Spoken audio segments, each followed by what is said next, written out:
اللہ جل جلالہ کے ہم سب کے خالق مالک رازق ہے،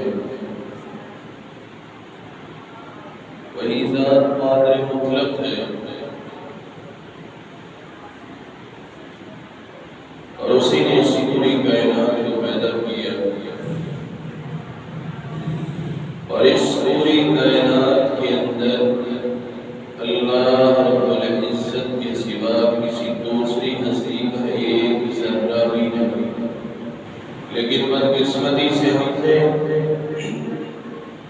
اور ہمارے اسلامی جمہوریت پاکستان والوں نے اللہ جل جلالہ کے مقابلے میں بڑی بڑی ہستیاں کھڑی کر دی ہیں۔ وہ بزرگان دین اپنے اپنے موقف میں اللہ رب العزت کے نیک بندے، اللہ جل جلالہ نے ان کو اپنے فضل و کرم سے نوازا تھا، لیکن اس کا مطلب یہ نہیں ہے کہ ان کو اپنے رب کے ساتھ کھڑا کر دیں۔ یہ بہت بڑا جرم ہے۔ قیامت کے دن بڑے بڑے جرموں والے آئیں گے، ممکن ہے کہ اللہ جل جلالہ ان کو اپنی رحمت سے معاف کر دے، ان کو بخش دے، لیکن جو اللہ جل جلالہ کے ساتھ شریک بناتے ہوئے رب کے ساتھ کسی کو کھڑا کرتے ہوئے اس دنیا سے گیا، تو اس کے لیے تباہی اور بربادی۔ اسی لیے اللہ جل جلالہ نے اپنے پیغمبر محمد رسول اللہ صلی اللہ علیہ وآلہ وسلم آپ کو مخاطب کر کے کہا، قل هو اللہ احد، اے نبی ان سے کہہ دو کہ تمہارا معبود ایک ہی معبود ہے، تمہارا الہ ایک ہے، وہ رب یکتا ہے، ایک ہے، اس کے علاوہ کوئی الہ نہیں ہے۔ حضرت ابو ذر رضی اللہ تعالی جب انہوں نے اللہ کے رسول صلی اللہ علیہ وآلہ وسلم آپ سے یہ جملہ سنا، من قال لا الہ الا اللہ دخل الجنہ صدقا من قلبہ، کہ جس نے سچے دل سے توحید کو خالص کرتے ہوئے زندگی بسر کی کہ اللہ کے علاوہ کوئی الہ نہیں ہے، تو وہ شخص جنت میں داخل ہو۔ تو حضرت ابو ذر رضی اللہ تعالی اسی وقت جلدی جلدی بولتے ہیں اور اللہ کے رسول صلی اللہ علیہ وسلم سے پوچھتے ہیں، وَإِن زَنَا وَإِن سَرَقَ، اے اللہ کے نبی، کیا وہ لوگ جو بدکاری کرنے والے ہیں، چوری کرنے والے ہیں، کیا وہ بھی جنت میں چلے جائیں، ان کو بھی معافی مل جائے گی؟ اور صلی اللہ علیہ وسلم فرماتے ہیں وَإِن زَنَا وَإِن سَرَقَ، ممکن ہے کہ جو بدکاری کرنے والے ہیں، چوری کرنے والے ہیں، اللہ رب العزت ان کو معاف کر بھی سکتے، کیونکہ وہ غفور الرحیم ہے، وہ معاف کرنے والا ہے، وہ چاہے تو معاف کر بھی سکتا ہے۔ اور اگر اس کو معافی نہ بھی ملی، جب اپنی سزا پانے کے لیے جہنم میں جائے گا تو ایک نہ ایک دن اس جہنم سے وہ پھر واپس بھی نکل آئے گا۔ آپ نے فرمایا من قال لا الہ الا اللہ، جس نے یہ کہا کہ میرا الہ اللہ ہے، میرا تو کرنے والا اللہ ہے، جس نے رب کو رب مان کے زندگی بسر کی، تو آپ صلی اللہ علیہ وسلم فرماتے ہیں خرج من النار یوم من الدہر، یہ شخص جہنم میں سزا پانے کے لیے تو گیا ہے، لیکن اس کے عقیدے کی وجہ سے وہ ایک نہ ایک دن اس جہنم سے باہر نکال لیا جائے۔ اللہ کے علاوہ کسی اور کو نہیں پکارتا، رب کے سوا کسی اور کو بگڑی بنانے والا داتا دستگیر مشکل کشا نہیں مانتا، یہ سمجھتا ہے کہ یہ ساری صفتیں میرے اللہ ذوالجلال کی ہے، اس کے علاوہ دنیا کے کسی انسان کی نہیں ہے، تو قیامت کے دن یہ شخص سزا پانے کے بعد جہنم سے نکل آئے گا۔ لیکن وہ انسان جو اپنی زندگی میں 5 وقت کی نمازیں پڑھتا رہا، صدقہ خیرات بھی کرتا رہا اور تہجد بھی پڑھتا رہا، اگر اس نے زندگی میں ذرہ برابر بھی اللہ کے ساتھ کسی کو شریک بنایا ہوا، اللہ کے ساتھ کسی کو پارٹنر کھڑا کیا ہوا، رب کے ساتھ کسی کو ملا دیا، کسی کو کرنے والا مانا ہوا کہ فلاں جمعرات کو فلاں قبر پہ گیا، ہفتے کو فلاں قبر پہ، تو جس کی زندگی میں یہ چیزیں آ گئی کہ وہ نمازیں بھی پڑھتا رہا اور اللہ کے ساتھ اس نے پارٹنر بھی بنایا ہوا، رب کے ساتھ کسی کو کھڑا بھی اس نے کیا ہوا، تو یہ ایسا انسان ہے۔ اللہ ذوالجلال فرماتے ہیں اِنَّهُ مَن يُشْرِكْ بِاللَّهِ فَقَدْ حَرَّمَ اللَّهُ عَلَيْهِ الْجَنَّةَ۔ اللہ رب العزت کا قرآن تو یہ کہتا ہے کہ یہ ایسے انسان ہیں کہ ان کے اوپر اللہ رب العزت نے جنت کو حرام کر دیا۔ خوشی آ جائے تو اللہ ذوالجلال کے سامنے آ جانا، اور اگر غم آ جائے تو ان کے سامنے گڑ گڑانا، اپنی ہر مصیبت اور پریشانی میں رب کو یاد کرنا، یہی انسان کو توحید سکھاتی ہے، اور اپنے رب کے ساتھ مخلص رہنا، اس کے ساتھ کسی کو شریک نہ بنانا۔ اور وہ لوگ جو پہلی امتوں میں تھے انہوں نے بھی رب کے ساتھ بڑے شریک بنائے، وہ پتھروں کو پوجتے تھے۔ آج کے لوگ قبر اور بازار والوں کے سامنے سجدہ ریز ہو کے انہی سے مانگتے، تو یہ اللہ کے ساتھ بہت بڑا شرک ہے۔ اللہ رب العزت کے ساتھ پارٹنر بنانا یہ تو انسان کی بدبختی کی علامت ہے۔ اللہ رب العزت ہمارے عقیدے کی اصلاح فرمائے اور ہمارے اس عقیدے کی صفائی فرمائے۔ اللہ رب العزت نے سورۃ یونس کی آیت نمبر 31 میں اس بات کو کھول کر اور واضح کر کے بیان کریں، قُلْ مَن يَرْزُقُكُم مِّنَ السَّمَاءِ وَالْأَرْضِ، اے نبی ان سے کہہ دو کہ زمین و آسمان سے تمہیں رزق دینے والا کون ہے؟ یہ فصلیں، اناج اور بیج اور جو ہر وہ چیز جو تم کھاتے ہو مختلف انداز میں تمہیں وہ ملتی ہے، تو بتاؤ تو صحیح یہ زمین و آسمان سے تمہیں رزق دینے والی ذات کون سی ہے؟ اَمَّن يَمْلِكُ السَّمْعَ وَالْأَبْصَارَ، ان سے پوچھے تو صحیح، کان میں نے دیے، ان کی جو ریکوینسی ہے، آواز سننے کی جو سماعت ان کو دی ہے کہ یہ لوگوں کی آوازوں کو سنتے ہیں، سمجھتے ہیں، جواب دیتے ہیں، ان سے پوچھو تو صحیح کہ یہ سارا سسٹم فٹ کرنے والی کون سی ذات ہے؟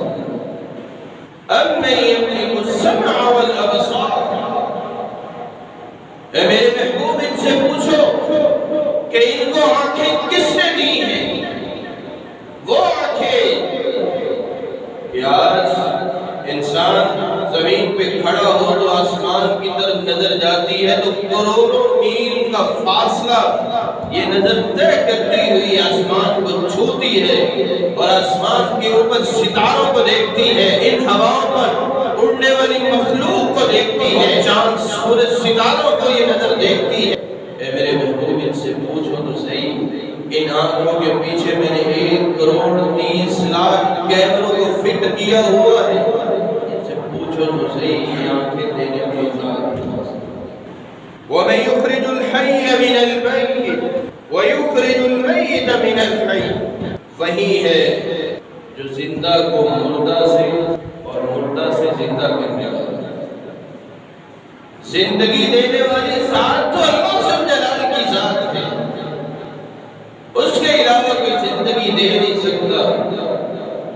یہ پوری کائنات مل جائے،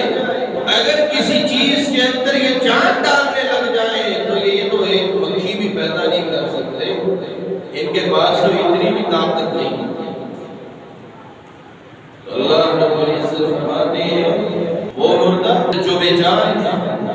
جس کے اندر جان ہی نہیں ہے، یہ سارے دنیا کے سائنٹسٹ مل جائیں اس کے اندر جان ڈال ہی نہیں سکتے، کیونکہ زندگی اور موت دینے والا تو میں ہی رب ہی ہے جو پوری کائنات کا مالک ہے، زندگی دینے والا بھی وہ ہے اور مارنے والا بھی وہی ہے۔ وَمَن يُدَبِّرُ الْأَمْرَ، اور یہ سارا نظام اللہ ذو الجلال کے حکم سے ہی چلتا ہے۔ فَسَيَقُولُونَ اللَّهُ فَقُلْ أَفَلَا تَتَّقُونَ، پھر یہ لوگ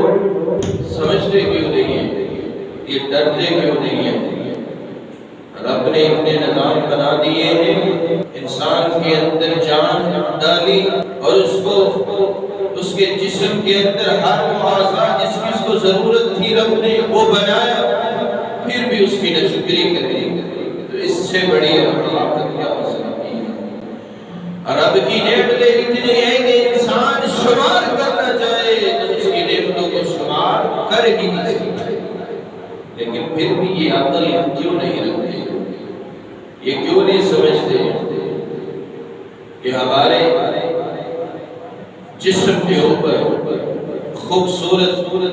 ایک حصہ جس کو ہم چہرہ کہتے ہیں، اور پھر ہونٹ بنانا، آنکھیں بنانا، بالوں کو لگانا، اور پھر پلکوں کو سجانا، اور ہاتھوں کو بنانا، پاؤں کو کس طرح انسان چلتا ہے اور کس طرح انگلیوں کو فٹ کر دینا، سارے کے سارے نظام انسانی جسم کے بنانے والا ایک اللہ ہے۔ اے میرے محبوب، ان سے پوچھو تو صحیح، یہ زمین و آسمان کس نے بنائے؟ اس سے تمہیں رزق کون دیتا ہے؟ انسان کو کس نے بنایا ہے؟ اس کے اعضاء کو کس نے بنایا ہے؟ زندہ کو مردہ اور مردہ کو زندہ کرنے والا کون ہے؟ یہ سارے نظام کو چلانے والا کون ہے؟ ان سے پوچھے تو فَسَيَقُولُونَ اللَّهُ، اگرچہ آپ ان سے پوچھیں گے تو یہ کہیں گے کہ یہ اللہ ہی تو ہے جس نے بنایا، اپنی زبان سے اظہار کریں گے کہ یہ رب نے بنایا ہے سارا نظام۔ حضرت زید بن طفیل رضی اللہ تعالی عنہ مکہ کے ایک بزرگ تھے اور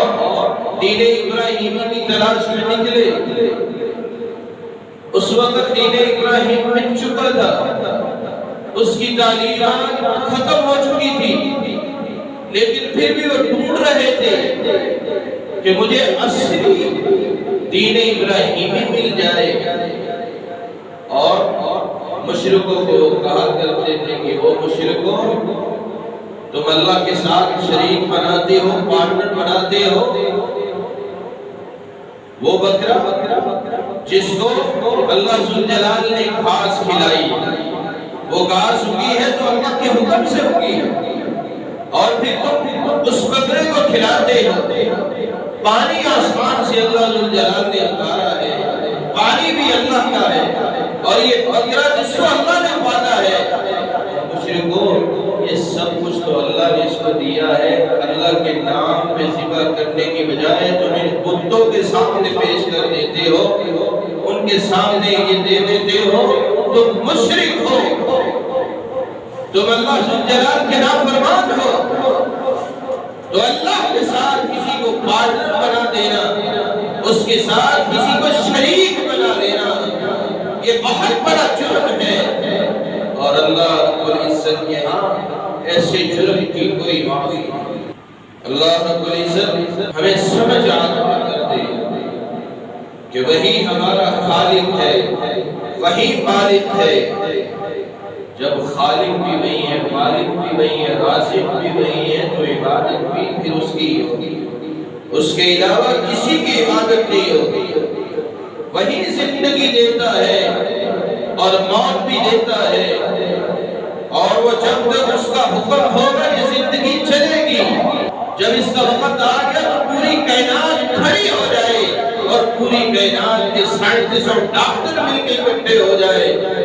جو مرنے والا ہے وہ اس کو بچا نہیں سکتے، کیونکہ اس کی زندگی کو ختم۔ اور ہمارے ہاں معاشرے میں لوگوں نے ایسی ایسی سٹوریاں بنائی ہوئی ہیں کہ فلاں بزرگ نے فلاں کو زندہ کر دیا، فلاں نے فلاں کو مار دیا۔ کہنے والے بھی منبر رسول پہ کھڑے ہو کے کہتے ہیں کہ فلاں بزرگ نے یہ کر دیا، کیا کچھ بھی نہیں ہوتا، لیکن پھر بھی کہتے ہیں کہ اس نے یہ کر دیا ہے، اور سننے والے بھی آگے سے سبحان اللہ اس طرح کے نعرے لگاتے ہیں کہ فلاں جنگ جو تھی اس کے اندر اتنے بندے مرے ہیں، وہ تو غوث نے مارے تو غوث اعظم نے مار دیے تھے اور کریکٹ کر لے گئے، اور وہ دوسرے جو سن رہے تھے وہ آگے سے سبحان اللہ کہہ رہے تھے۔ اور اگر ان کو عقل ہوتی، سمجھ ہوتی، تو وہ یہ تو پوچھ لیتے، اتنا تو پوچھتے کہ وہ جو شیخ عبد القادر جیلانی ہے جس کو غوث مانتے ہیں، وہ تو بہت پہلے اس دنیا سے چلے گئے تھے، وہ تو کب کی اس دنیا سے گئے، اور یہ جنگیں تو اب ہوئی ہیں، وہ زندہ ہو گئے اور انہوں نے جنگ کے اندر جتنے بندے مارے تو وہ کریڈٹ کر لے گئے۔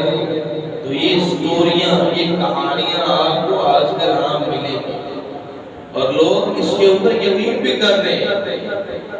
سن رہے ہیں، اور آگے سبحان اللہ کے نعرے بھی لگتے ہیں۔ تو اس طرح کی عقیدوں سے، اس طرح کی سٹوریوں سے بچ جائیں۔ اللہ رب العزت ہمارے عقیدے کو ٹھیک کر دے اور اس کی اصلاح فرما دے۔ جب تک عقیدے کی اصلاح نہیں ہوگی، اس کی صفائی نہیں ہوگی، اس وقت تک انسان ایسے فتنوں کے اندر اور اس طرح کی سٹوریوں کے اندر پھنستا ہوئے نظر آتا ہے۔ والذین یدعون من دون اللہ لا یخلقون شیئا وهم یخلقون، جن کو تم کہتے ہو کہ فلاں بزرگ نے فلاں کو زندہ کر دیا اور فلاں نے فلاں کو مار دیا، یاد رکھو وہ لوگ جو اللہ کے علاوہ کسی اور کو الہ مانتے ہیں، اور جن کو تم کہتے ہیں بڑے کرنی والے پہنچے ہوئے ہیں، یہ تو مار بھی سکتے ہیں اور زندہ بھی کر سکتے ہیں، یاد رکھو ان کو اللہ ذوالجلال نے پیدا کیا، اور لا یخلقون شیئا وهم یخلقون، یہ تو اپنی زندگی کے بھی مالک نہیں ہے، اللہ نے ان کو پیدا کیا ہے، ان کی زندگی کا مالک بھی اللہ ہے، اور زندگی اور موت دینے والی ذات اگر ہے تو وہ رب کی ذات ہے۔ اللہ رب العزت ہماری اصلاح فرما دے۔ اور یہ وہ لوگ ہیں جنہوں نے اس دنیا کے اندر کوئی ایک چیز بھی پیدا نہیں کی، وہ لوگ جو اللہ کے علاوہ کسی اور کو الہ مانتے، کسی اور کو پکارتے، کرنے والا سمجھتے ہیں، داتا مانتے، انہوں نے اس دنیا کے اندر کوئی ایک چیز بھی پیدا نہیں کی، بلکہ یہ تو خود پیدا کیا۔ اموات غیر احیاء وما یشعرون ایان یبعثون، اس دنیا سے چلے گئے ہیں تو ان کو اب بھی نہیں پتا، یہ قبروں میں تو پڑے ہوئے ہیں، ان کو پتا نہیں ہے کہ کل قیامت کو کب ہم اٹھائیں گے۔ اللہ رب العزت ہمیں ان قبروں سے کب اٹھائے گا، ان کو تو اس بات کا بھی علم نہیں۔ یحیی و یمیت وہو علی کل شیء قدیر، وہی رب ہے تیرا جو پوری کائنات کو پالنے والا ہے، زندگی اور موت اسی کے ہاتھ میں ہے، وہی زندگی اور موت دیتا ہے، اور وہ ہر چیز پر قادر ہے۔ الذی خلق الموت والحیاۃ، زندگی کو بھی اس نے پیدا کیا ہے، موت کو بھی اس نے پیدا کیا ہے۔ لیبلوکم ایکم احسن عملا، وجہ کیا ہے؟ سبب یہ ہے کہ انسان دنیا کے اندر ایک مدت تک آیا ہے، اور اب تعالیٰ دیکھنا چاہتے ہیں کہ یہ میرا بندہ اس دنیا کے اندر میرا بن کے زندگی بسر کرتا ہے یا پھر اپنی من چاہی زندگی بسر کرتا ہے۔ اور جو وقت اللہ ذوالجلال نے قیامت تک مقرر کر دیا، اس سے پہلے ان کو اٹھانے والا کوئی، اور جو زندہ ہے اسے مارنے والا اور کوئی نہیں سوائے اللہ، اور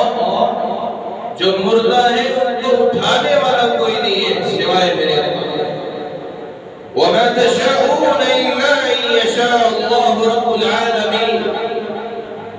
یہ میرے رب کی مرضی ہے، وہ جو چاہتا ہے کرتا ہے، وہی ہوتا ہے اس کائنات کے اندر وہ تیرا رب چاہتا ہے، اس کائنات کے اندر وہی ہوتا ہے جو تیرا رب چاہتا ہے، اس کے علاوہ کچھ نہیں اس کائنات کے اندر، تیرے رب کی ہی مرضی چلتی ہے، وہی بگڑی بنانے والا ہے، مشکل کشا ہے، اور وہ جو چاہتا ہے کرتا ہے۔ ایک یہودی نے رسول اللہ صلی اللہ علیہ وآلہ وسلم آپ کو تانا مارا، آپ کے پاس آیا، یہودی کہتا ہے کہ تم لوگ اللہ کے ساتھ شریک بناتے ہیں، تو آپ صلی اللہ علیہ وآلہ وسلم آپ نے فرمایا، کہا کہ ہم تو توحید والے ہیں، ہم تو اللہ کو ایک ماننے والے ہیں، کسی بزرگ کو کسی بڑے کو اس کے ساتھ شامل کرتے نہیں، ہم تو رب کو رب مان کے زندگی بسر گے، تو ہم کیسے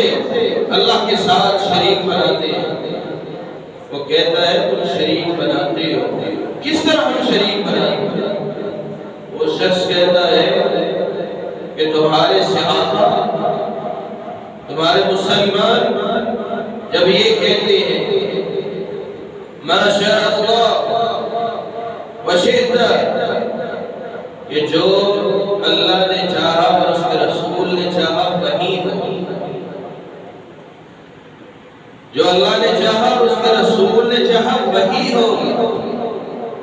تو آپ صلی اللہ علیہ وآلہ وسلم نے اس بات کو نوٹ کیا کہ جو اللہ نے چاہا اور اس کے رسول نے چاہا وہی ہوگا، آپ نے فوراً حکم دے دیا، اس بات کو نوٹس میں لیا اور کہا کہ مسلمانوں خبردار،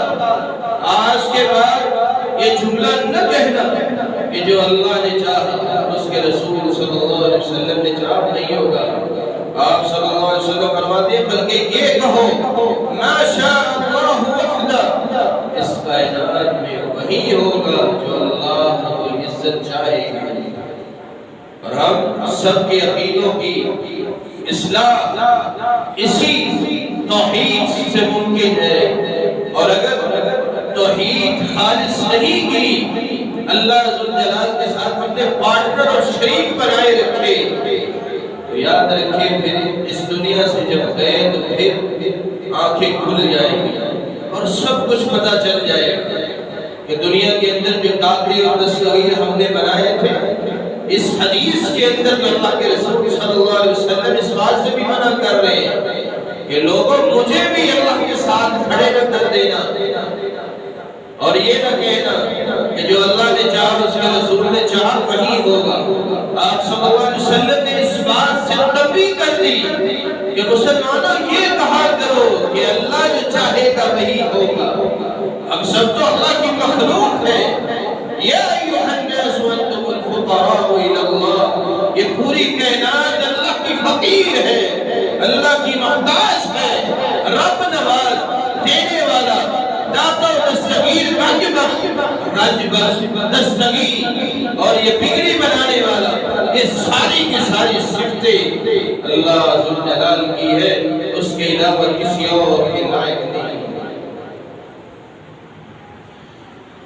اللہ رب العزت نے سورۃ الکہف کے اندر اپنے نبی کو اس بات کی تنبیہ کی۔ مشرکین مکہ نے آپ صلی اللہ علیہ وسلم سے پوچھا کہ آپ جب معراج کی رات گئے تھے، آسمانوں کی سیر کی،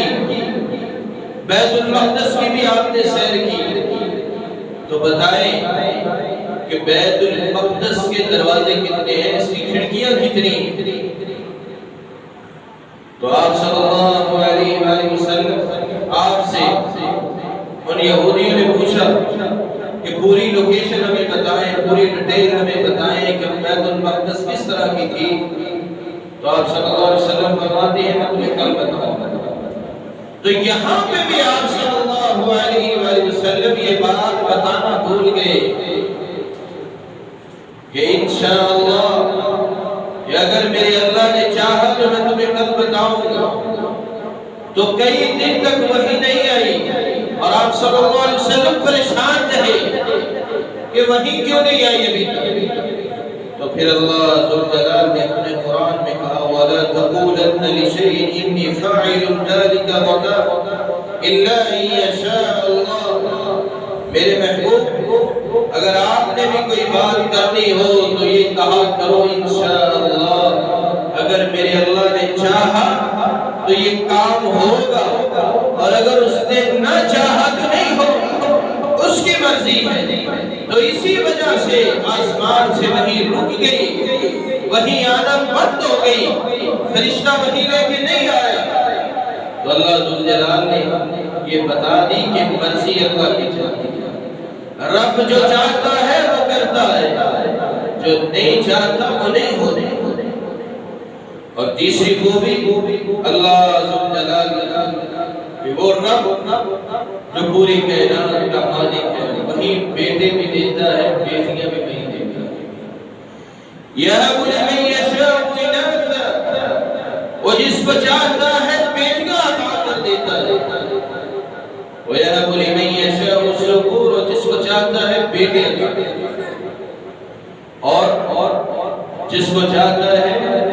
وہ بیٹیاں اور بیٹے اکٹھے کرتے ہیں. پچھلے کچھ دن کی بات ہے کہ قصور کے اندر ایک جوڑے کو اللہ ذوالجلال نے اولاد سے نوازا اور 3 بیٹے ہوئے اکٹھے 8 سال کے بعد 2 بیٹے, یعنی 5 بچوں سے اللہ ذوالجلال نے اس کو نوازا. وہی دینے والا, اسی سے مانگا جائے کہ دینے والا وہ ہے, اس کے علاوہ کوئی دے نہیں سکتا. وَيَجْعَلُ مَن يَشَاءُ عَقِيمًا, اور وہ جس کو چاہتا ہے کچھ بھی نہیں دیتا. یہ رب کی مرضی ہے. قَالَتْ يَا وَيْلَتَى أَأَلِدُ وَأَنَا جُوزٌ وَهَذَا بَعْلِي شَيْخٌ إِنَّ هَذَا لَشَيْءٌ عَجِيبٌ. اور اگر دے دے تو وہ بڑھاپے میں دینے کی قادر ہے, بڑھاپے میں بھی دے دیتا ہے. اس طرح ابراہیم علیہ السلام کو اللہ ذوالجلال نے بیٹا دیا, فرشتہ خوشخبری لے گیا اور ابراہیم علیہ السلام آپ کی بیوی شرمانے لگی کہ میں بوڑھی ہوں اور میرا خامد بھی بوڑھا ہے, اولاد کیسے ہوگی.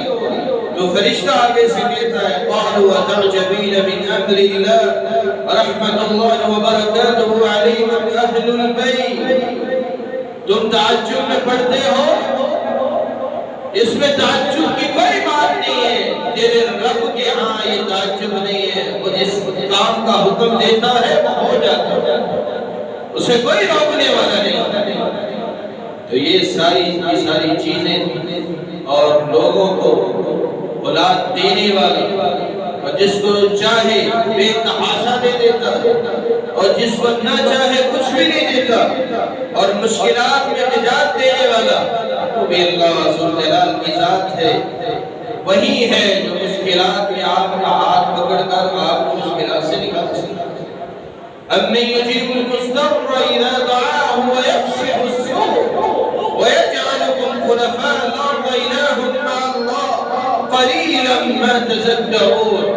جب انسان سوچو میں گم ہو, کوئی راستہ نظر نہ آ رہا ہو, اس کا اپنا اس کو پوچھنے والا نہ ہو اور اس کو کوئی راہ نظر نہ آ رہی ہو, تو پھر اس کا ساتھ دینے والا صرف ایک ہی ہے, وہ ہے اللہ جو پوری کائنات کا مالک. وہ ہر وقت انسان کے ساتھ ہوتا ہے, وہ تو انسان کی شہادت سے بھی زیادہ اس کے قریب ہوتا ہے. اللہ ذوالجلال کو جب وہ پکارتا ہے تب تعالیٰ اس کی پکار کو سنتے ہیں. جب دنیا کے کوئی بھی لوگ آپ کی بات کو نہ سنے, اپنے رب کی طرف متوجہ ہو جائیں. الہ مع اللہ, وہ الہ ایک ہے, وہی سننے والا ہے تمہاری پکاروں کو اور تمہیں مصیبتوں سے نکالنے والا ہے۔ وَمَن يَتَّقِ اللَّهَ يَجْعَل لَّهُ مَخْرَجًا، اللہ پہ یقین اور توکل کر لیا جائے تو پھر اللہ رب العالمین راستے بھی نکال دیتا ہے اور عزت بھی وہیں سے دیتا ہے کہ انسان کو گمان بھی نہیں ہوتا۔ اللہ کے نبی یونس علیہ السلام اللہ کی اجازت کے بغیر بستی سے نکلے، سمندر میں گئے، مچھلی کے پیٹ میں چلے جاتے ہیں، سمندر کے بھی اندھیرے ہیں، مچھلی کے پیٹ میں بھی اس کے بھی اندھیرے ہیں، اور مچھلی کے پیٹ میں جا کر بھی دیکھتے ہیں کہ میں زندہ ہوں، مجھے کچھ ہو نہیں رہا،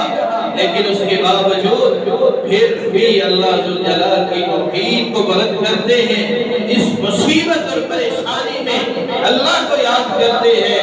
لا الہ الا انت سبحانک انی کنت من الظالمین، کہتے ہیں کہ اللہ تو ایک ہے، تو ہی میرا الہ ہے، تو ہی بگڑی بنانے والا ہے، پوری کائنات کا مالک ہے، تو ہی مجھے غموں سے نجات دینے والا ہے، پریشانیوں سے بچانے والا ہے۔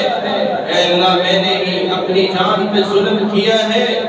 میں ہی ظالم ہوں، میں گناہگار ہوں، اے اللہ میں مانتا ہوں تو پوری کائنات کا رب ہے۔ تو اللہ ذوالجلال نے جب دیکھا کہ میرا بندہ اپنی غلطی کو تسلیم کر رہا ہے تو اللہ رب العزت فرماتے ہیں فَلَوْلَا أَنَّهُ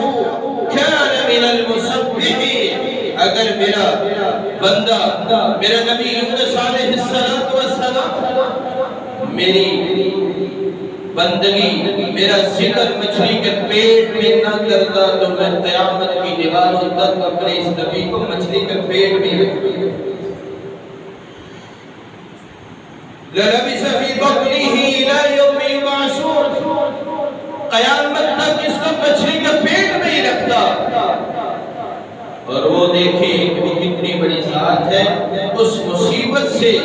نجات دینے والی اگر کوئی ذات ہے تو اللہ ذوالجلال کی ذات ہے۔ ابراہیم علیہ السلام کو پوری قوم نے آگ میں پھینکا اور آگ کئی مہینوں تک جلائی گئی، اس کے قریب جانا بھی بڑا مشکل تھا، لیکن مشرکوں نے کیا کیا کہ ابراہیم علیہ السلام کو باندھ کر اس آگ کے اندر پھینکا، اور جب آگ کے اندر پھینکا اللہ ذوالجلال کا حکم ہوا آگ کو کہ تیرا حکم جلانا ہے، لیکن یاد رکھو اب تیرے اندر میرا ابراہیم آ گیا ہے، اس کو جلانا نہیں ہے۔ تو اللہ ذوالجلال نے حکم دیا قُلْنَا يَا نَارُ كُونِي بَرْدًا وَسَلَامًا عَلَىٰ بَرْدًا وَسَلَامًا، اے تیرے اندر میرا خلیل پیغمبر آ گیا ہے، ٹھنڈی ہو جا، بلکہ سلامتی والی ہو جا، اتنی ٹھنڈی بھی نہ ہونا کہ میرے ابراہیم کو ٹھنڈ لگ جائے، بلکہ سلامتی والی ہو جاؤ۔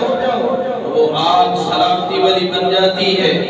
اور پھر جب آگ ختم ہوتی ہے ابراہیم علیہ السلام اس آگ سے نکلتے ہیں۔ اتنا بڑا معجزہ دیکھنے کے بعد بھی مشرک ایمان نہیں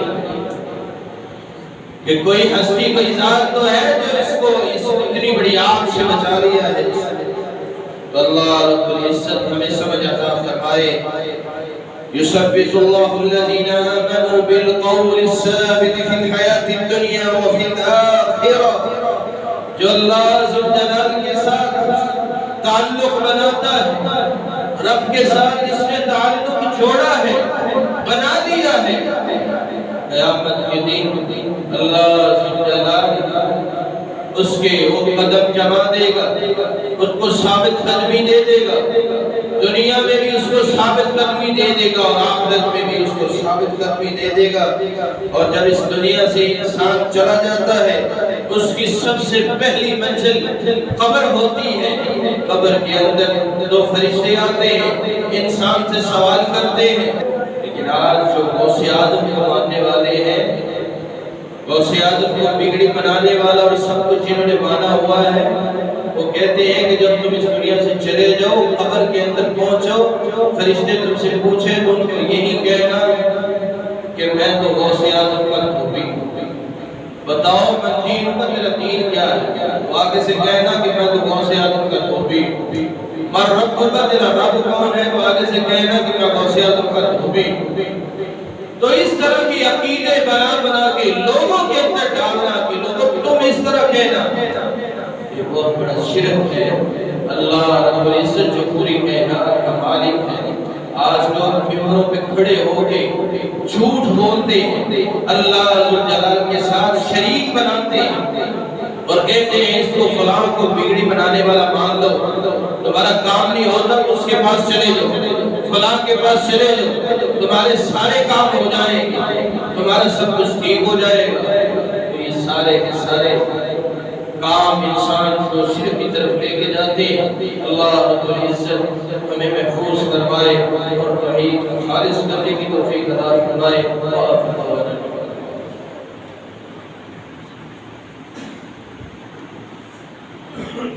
الحمد لله نحمده ونستعينه ونستغفره ونؤمن به ونتوكل عليه ونعوذ بالله من شرور انفسنا ومن سيئات اعمالنا من يهده الله فلا مضل له ومن يضلل فلا هادي له اشهد ان لا اله الا الله وحده لا شريك له اشهد ان محمدا عبده ورسوله اللهم صل على محمد وعلى ال محمد كما صليت على ابراهيم وعلى ال ابراهيم انك حميد مجيد اللهم بارك على محمد وعلى ال محمد كما باركت على ابراهيم وعلى ال ابراهيم انك حميد مجيد ربنا ظلمنا انفسنا وان لم تغفر لنا وترحمنا لنكونن من الخاسرين ربنا اتنا في الدنيا حسنه وفي الاخره حسنه وقنا عذاب النار اللهم اشف مرضانا ومرضى المسلمين اللهم اشف شفاء كاملا عاجلا سبحان ربك رب العزه عما يصفون وسلام على المرسلين